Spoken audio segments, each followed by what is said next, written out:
accordé la faveur d'être cette année encore parmi celles et ceux qui ont la grâce de célébrer cette fête bénie. Nos pensées naturellement vont à toutes celles et ceux qui étaient parmi nous l'année dernière et qu'Allah subhanahu wa ta'ala a rappelé à lui. Qu'il les accueille dans sa miséricorde infinie et leur accorde le repos éternel. Je voudrais ensuite exprimer ma gratitude à l'imam Ratib pour la belle prière qu'il a conduite et le sermon édifiant qu'il nous a livré. Que Dieu le préserve et le garde longtemps au service de notre communauté. Mes pensées vont également à l'ensemble de nos guides religieux et de nos chefs coutumiers dans toutes les confréries et dans toutes les régions du pays. Leur sagesse, leur dévouement, leurs prières sont depuis des générations l'un des socles les plus solides de la stabilité de notre pays. Que Dieu les bénisse, qu'il les préserve dans sa miséricorde et leur accorde une longue vie afin qu'ils continuent de servir la nation. À l'ensemble de la communauté musulmane du Sénégal, à chaque famille rassemblée à l'occasion de cette Tabaski, pour sacrifier au rituel abrahamique, je présente mes vœux les plus chaleureux de paix, de santé et de prospérité partagée. Je salue aussi nos compatriotes chrétiens qui ont célébré la Pentecôte il y a quelques jours. Cette proximité entre nos fêtes religieuses est la signature d'un peuple qui a fait du respect mutuel des croyances le ciment de son unité. La Tabaski nous rappelle par le sacrifice d'Ibrahim sallallahu alayhi wa sallam qu'il faut savoir renoncer à une part de soi pour ce qui est plus grand que soi. C'est une leçon de foi. C'est aussi une leçon de civisme qui parle à la République que nous voulons bâtir. Nous n'ignorons pas les efforts que beaucoup d'entre vous ont consentis pour célébrer dignement cette fête. À celles et ceux qui ont pu le faire, je dis ma reconnaissance. À celles et ceux que les conditions n'ont pas permis pleinement de servir, je dis la solidarité de la nation. Le sens même de la Tabaski est le partage. Aucun Sénégalais n'est seul tant que nous saurons partager. Je voudrais en cet instant demander à nos vénérés guides religieux et coutumiers de continuer à porter notre pays dans leurs prières. Je voudrais aussi leur confier nos soldats qui n'ont pas pu être au Sénégal à ce jour et qui sont partis défendre les couleurs de la nation dans le cadre de la Coupe du Monde 2026. Aux imams, aux guides religieux et coutumiers, que leur guide s'élève vers le Tout-Puissant pour la paix de la nation, la cohésion de notre peuple, la santé de notre famille, la réussite de notre jeunesse et la prospérité de notre Sénégal. À nos forces de défense et de sécurité qui veillent en ce jour, à notre diaspora rassemblée loin de nous, à toutes les composantes de la nation, je souhaite une excellente fête. Bonne Tabaski à tous, déwénati, que Dieu bénisse le Sénégal. ci wolof rek ci bés bu tedd bi nga xam ni daf ñuy fàttali wéyee ndigal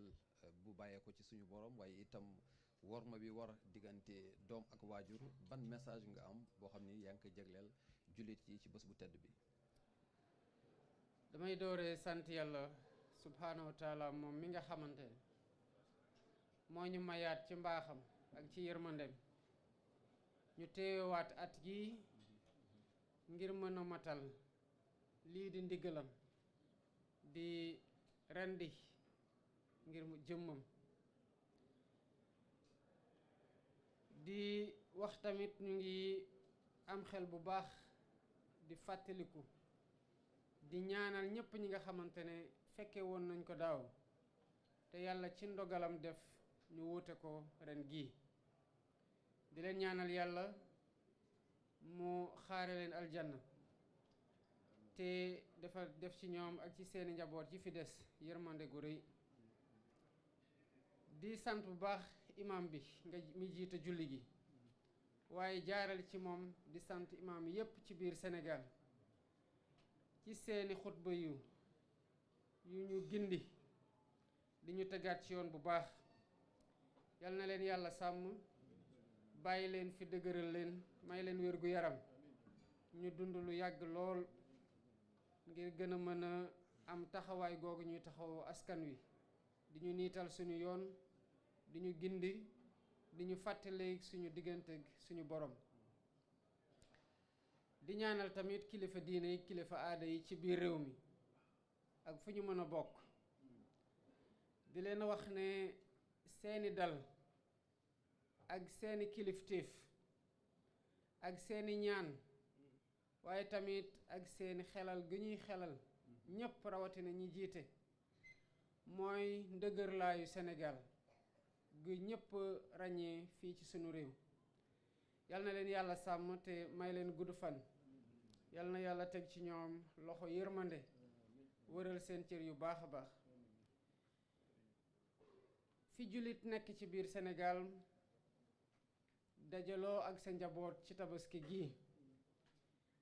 maa ngi lay ñaanal tabaski jàmm ñiy jóge ci ay bërëb dem ci bërëb yàlla def ñu fekk seen njaboot ci jàmm te yàlla delluwaat leen tamit ci jàmm def na ñaari fan wala ñett ci gannaaw suñu mbokk chrétien yi ñu ngi doon def tamit seeni feet loolu nag ni feet yi dajaloo at yi di koor gi waaye tamit feet yu mel nii ñépp jublu ku nekk ak sa gëm-gëm ci yàlla sunu borom mi nga xamante ne kenn la ak nawlante gu weggante ak wormante gi ñu wormante suñu diggante loolu mooy lii dooleel Sénégal te loolu mooy luy bennoo gi dëgër ci biir Sénégal tabaski gi nag daf ñuy fàttali ci lii yonent yàlla Ibrahim alayhi salaam def waaye tamit ni doomam gi comporté woo ne rekk fokk nit am lu muy bàyyi ci bëgg-bëggam dem jox ko sunu boroom waaye jox ko tamit leneen loo xamante ne moo ko gën a màgg loolu nag daf ñuy jàngal ne ñun ñii am responsabilité tabax fii ñu yàlla wàccee tanal ñu fi walla ñu tanal suñu bopp dëkk fi muy Sénégal li koy dalal ak lu koy jàmmal ci suñu loxo la nekk lu koy développer tamit ci suñu loxo la nekk fu citoyen nekk war na bàyyi ci xelam ne boo matalee li réew mi di xaar ci yow sa moroom matal ko kon nii ñuy dundee ci biir Sénégal ku ci ne di nga ci gis dal ak jàmm joo xam ne di nga fi mën a toog jaamu sa boroom ba keroog muy ñëw fàttewuma nag ne heure bii bu jotee boroom kër yi dinañu jànkonteeg ay jafe-jafe yu bari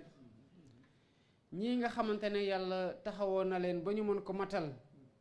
ñu ngi leen ciy jaajëfal bu baax di leen ñaanal yàlla nangul leen li nga xamante ne mujj nañ ko matal muy rendi gi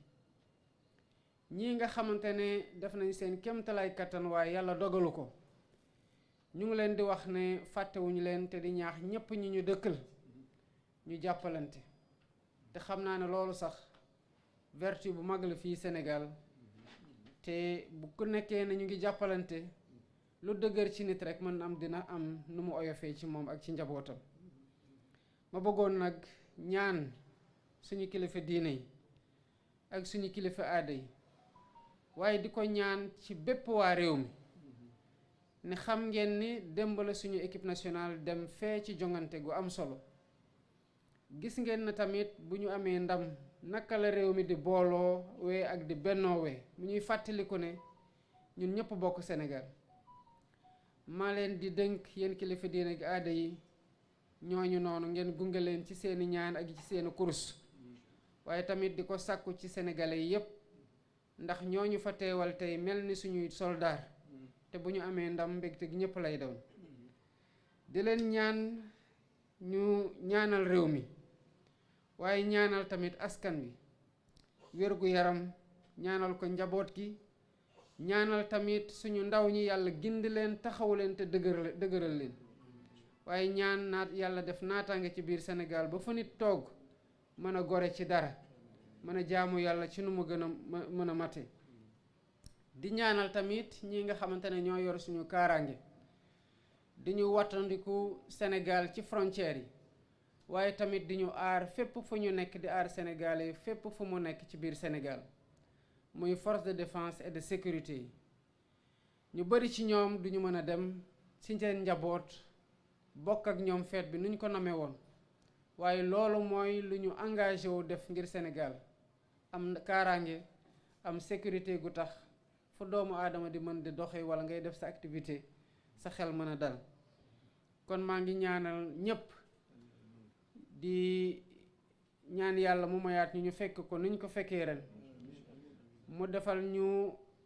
yokkute ci Sénégal waaye defal ñu gëndeeku ak topp ndigal yi waaye tamit moytu